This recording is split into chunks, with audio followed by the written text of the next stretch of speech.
You're like a brother to me, she said for years. So I introduced her to my new girlfriend. Now she's the one begging for a crumb of my attention, and I just call her Sis.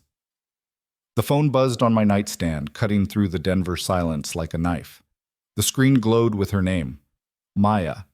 It was 10:15 p.m. on a Tuesday, and I'd been grinding since dawn on the quarterly projections that could make or break my shot at regional sales director.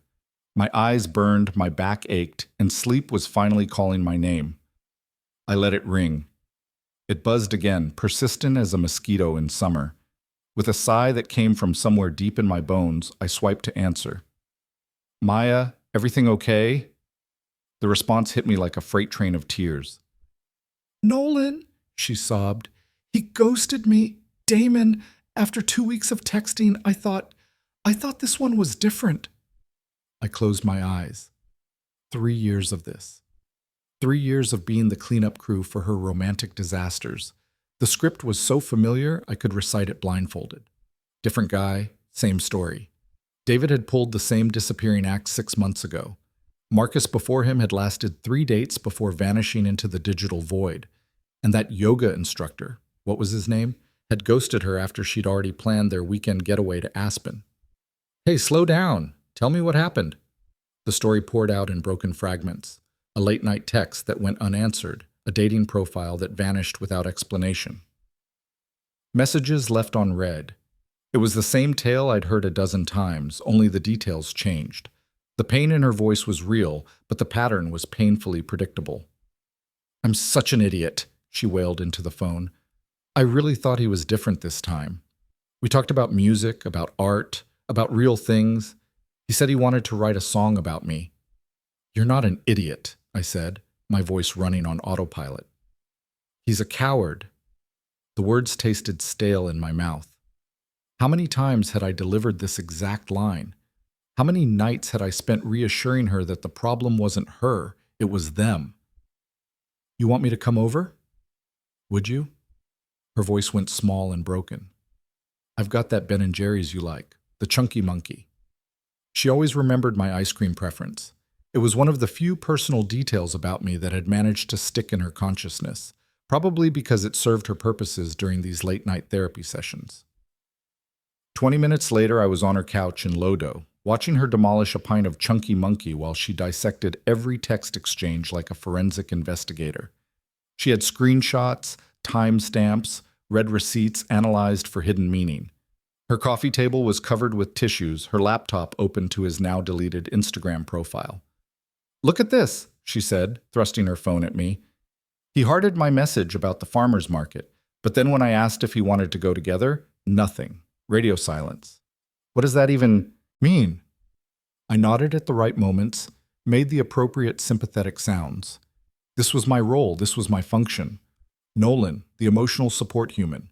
The reliable friend who would drive across downtown at 10:30 p.m. to hold the pieces while she put herself back together. Again. Maybe he just got busy with work, I offered, though we both knew it was a weak excuse. In 3 years, I'd learned that when a guy wanted to be with Maya, work never got in the way. For 4 days?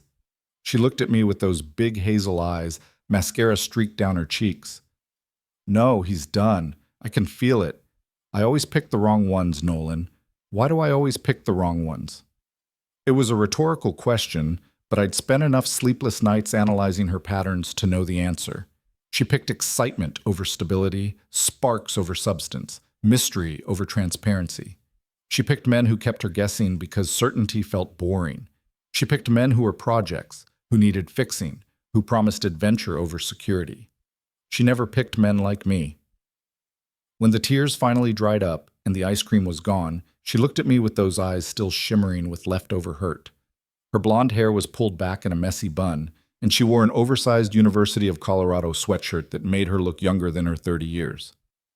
I don't know what I'd do without you, she whispered, reaching over to squeeze my hand. You're always here when everything falls apart.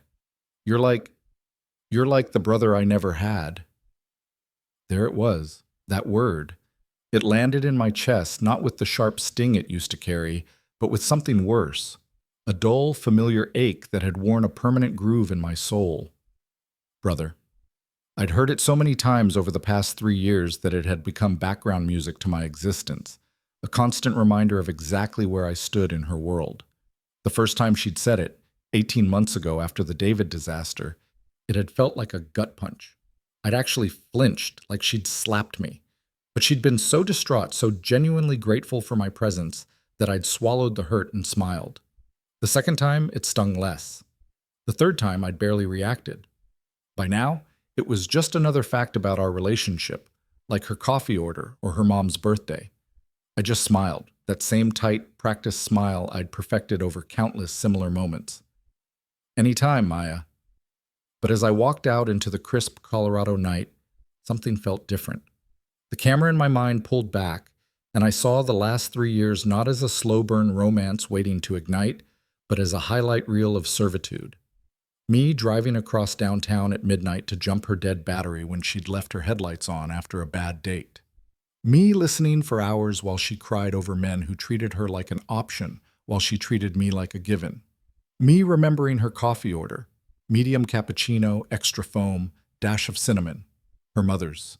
Allergy to shellfish, the name of her childhood dog, while she consistently forgot whether I preferred IPA or lager at dinner. I wasn't the hero of this story. I wasn't even the deuteragonist. I was the foundation, buried underground, invisible, expected to bear the weight of her emotional world without ever cracking, never shifting, never demanding attention for my own needs. The realization should have been devastating. Instead, it felt oddly liberating. For the first time in 3 years, I saw our dynamic with perfect clarity. The celebration dinner the following week should have been my moment. After 2 years of grinding 60-hour weeks and playing politics with the executive team, I'd finally landed the promotion. Regional sales director with a 25% salary bump and my own team of 6. For the first time in my post-divorce life, I felt like I had something real to share, something that proved I was building a future worth talking about.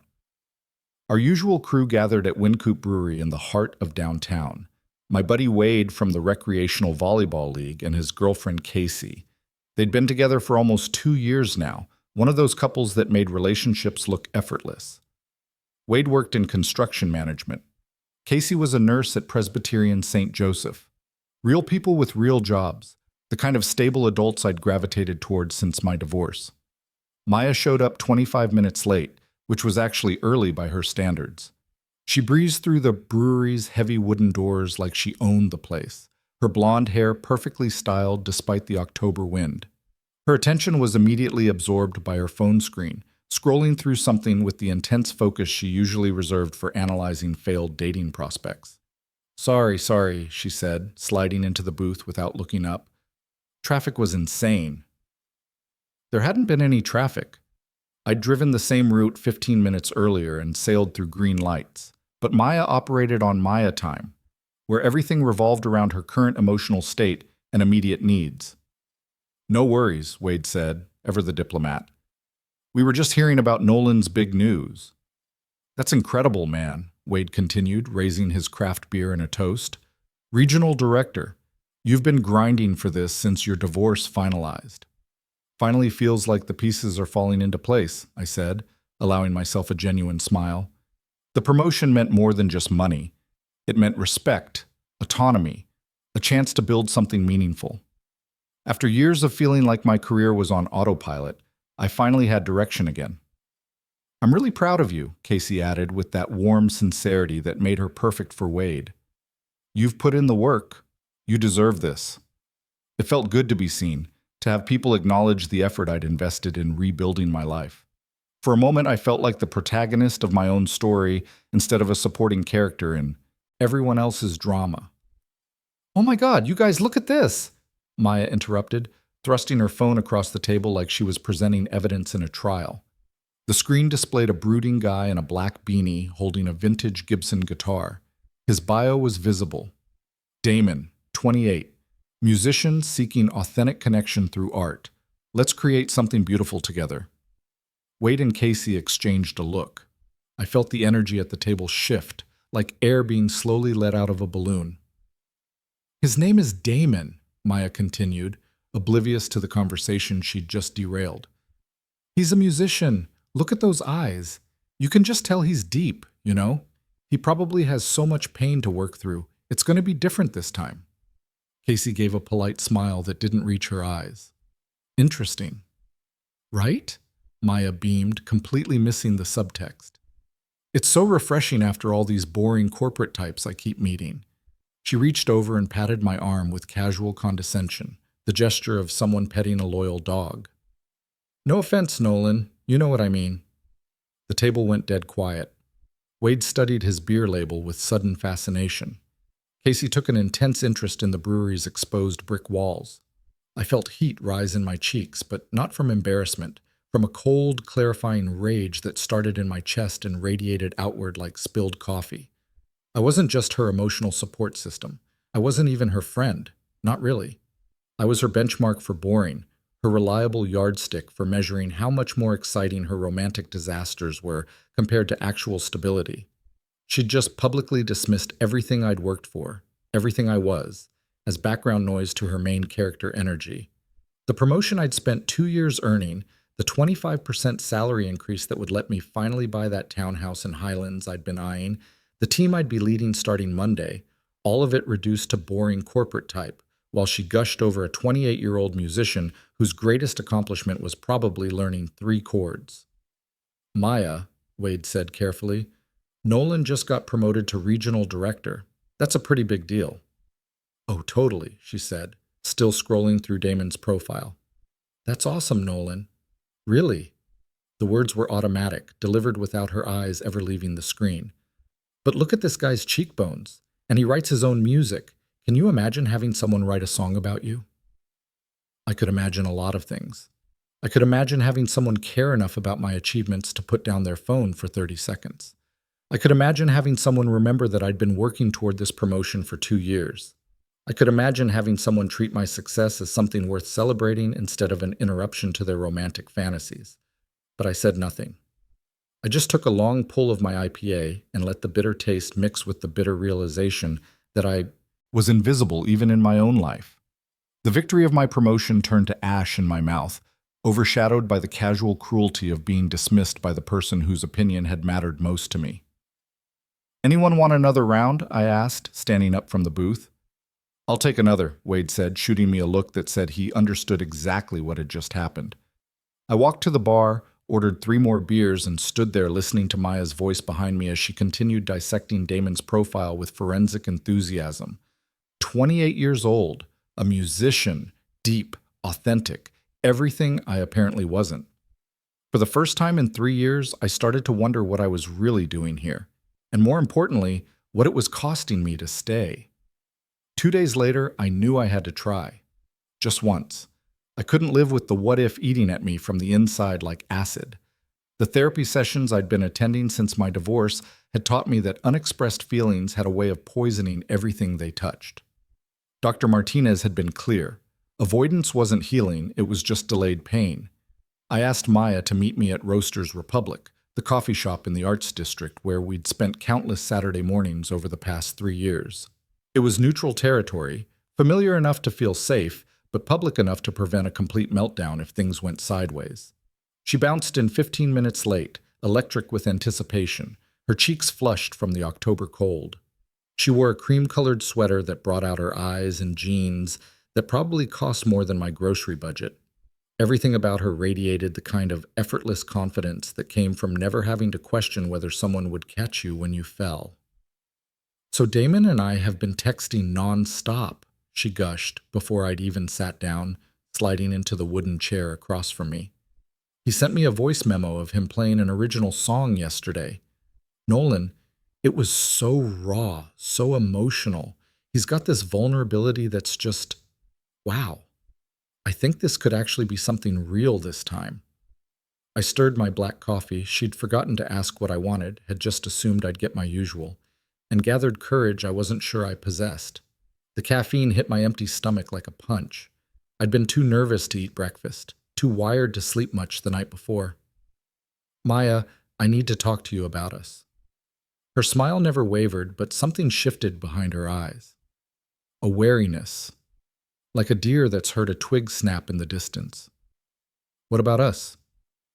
When you say I'm like a brother, it hurts.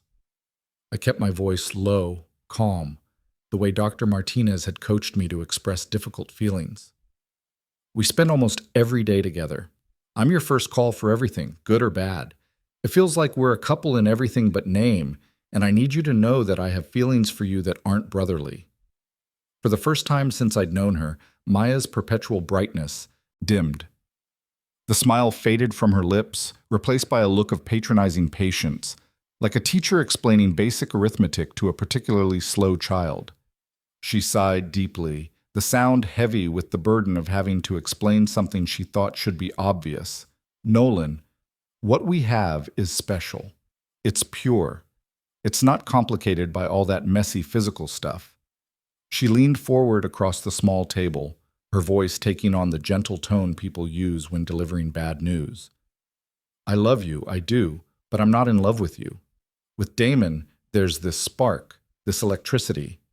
With you, I feel safe. The words hung in the air between us like smoke from an extinguished candle. Safe. It was the kindest way anyone had ever called me insignificant.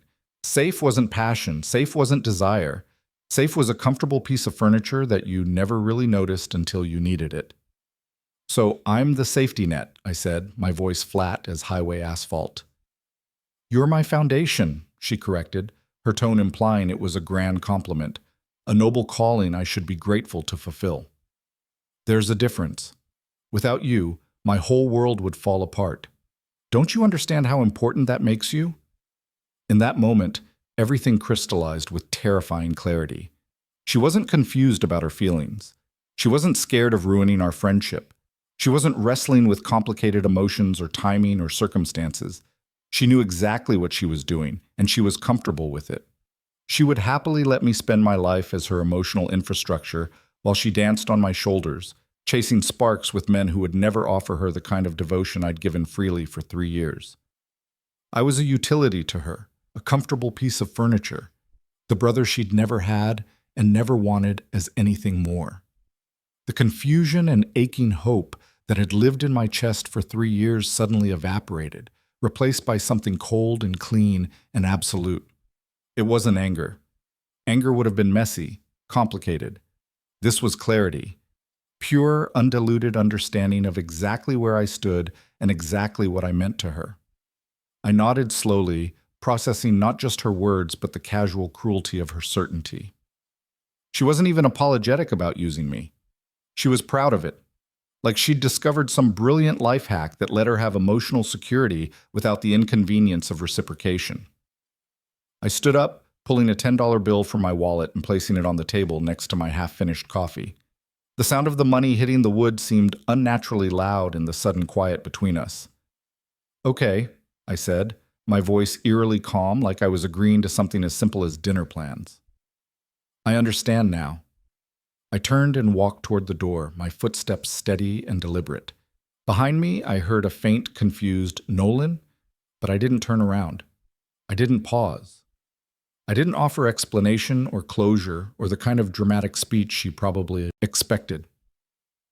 I pushed through the glass door and into the Colorado sunshine, the autumn air sharp and clean in my lungs. For the first time in 3 years, I could only hear my own footsteps, only feel my own heartbeat. The constant background hum of her emotional needs had finally gone silent. The foundation was cracking, but for the first time I realized that wasn't a disaster. It was liberation. I'd been holding up a structure that was never meant to include me as anything more than invisible support. Now I was free to build something new, something that had room for me as more than just the basement. Walking back to my car, I felt lighter with every step. Not because the pain was gone, that would come later, in waves, during quiet moments when I least expected it, but because the uncertainty was finally over. I knew exactly what Maya thought of me, exactly what I meant to her, and exactly what I was going to do about it. Nothing. I was going to do absolutely nothing. And for the first time in 3 years, that felt like everything. The first week was the strangest. Not because of the silence, I'd expected that. It was the absence of the constant low-grade hum of her chaos that threw me. No panic texts about a dead phone battery at 11 p.m. No emergency calls about a coworker's passive-aggressive email. No sobbing sessions about mixed signals from a guy she'd known for 48 hours. The peace was unsettling at first, like the ringing in your ears when all other sound stops. I didn't announce my departure or write some dramatic manifesto. I simply executed what I came to think of as a digital secession. With surgical precision, I blocked her number, her Instagram, her Facebook, even the LinkedIn connection she'd never used. I was the ghost who cleaned up after himself. Her first attempts to bridge the void came through Wade. "Maya's been asking about you," he mentioned after volleyball practice, toweling sweat from his face. "Says you're not returning her calls." "I'm not," I said, pulling my gear bag from the gym floor. "And I'm not going to." He studied my face, looking for cracks in my resolve. Wade had seen enough of my Maya-induced drama over the years to understand the significance of my silence. "She seems pretty upset. Casey thinks maybe you should just talk to her once, clear the air." "She'll figure it out," I said, and meant it. With the mental real estate Maya had occupied suddenly vacant, I found myself with an abundance of energy and focus. I poured it into the new role, not as an escape, but as an investment. The promotion came with real responsibility. 6 direct reports, a budget that actually mattered, strategic decisions that would impact the company's mountain and ski division. I started rock climbing at Earth Treks, not to work off frustration, but to build something tangible. The strain of muscle against artificial stone was honest. It yielded results proportional to effort invested. After 3 months, could lead 5.8 routes that would have been impossible when I'd spent my evenings as Maya's emotional janitor. I reconnected with Wade and Casey, not as Maya's friend Nolan, but as myself. We caught a Rockies game in September, and I realized I wasn't constantly checking my phone for her latest crisis update. I was present for the bottom of the ninth, for Wade's terrible jokes, for Casey's stories about her nursing shifts. I was living my own life instead of being a supporting character in someone else's drama. It was at a weekend hiking group in Golden that I met Isabel. I was struggling with my new climbing shoes on the approach to Clear Creek Canyon when a voice beside me said, "Those look like they're winning the fight."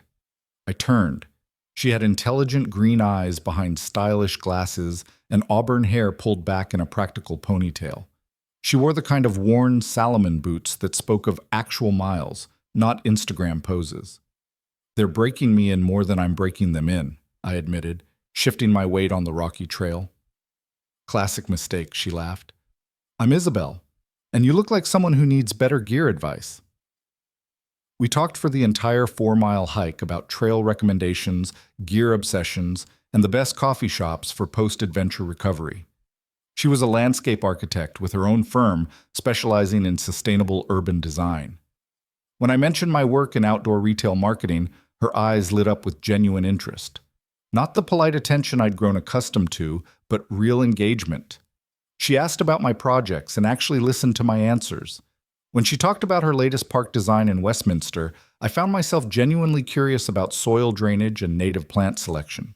There was no performance here, no emotional labor being extracted or provided, just 2 adults sharing space and conversation.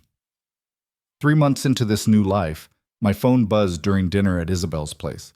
We'd been cooking together, something I'd never done with Maya, who considered anything beyond takeout ordering an imposition. Unknown number, but I recognized the desperation immediately. "Nolan, it's Maya. I know you blocked me. I'm using Wade's phone. Please, I'm sorry. Damon was using me for money and a place to crash.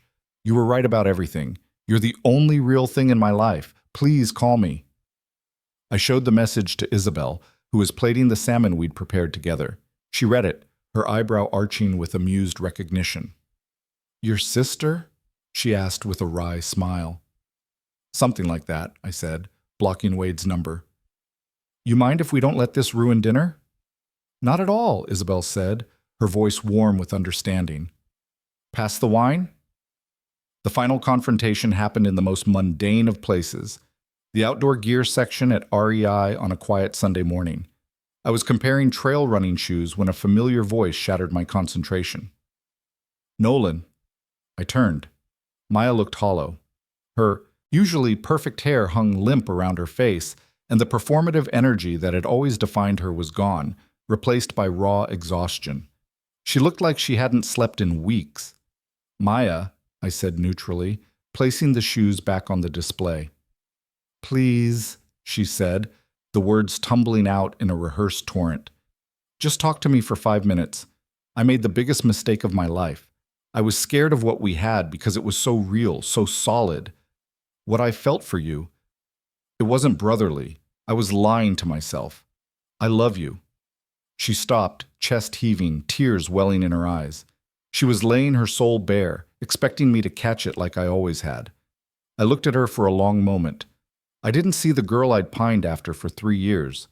I saw a stranger who was causing a scene in the hiking section. I felt the distant academic pity you might feel for a character in a sad movie.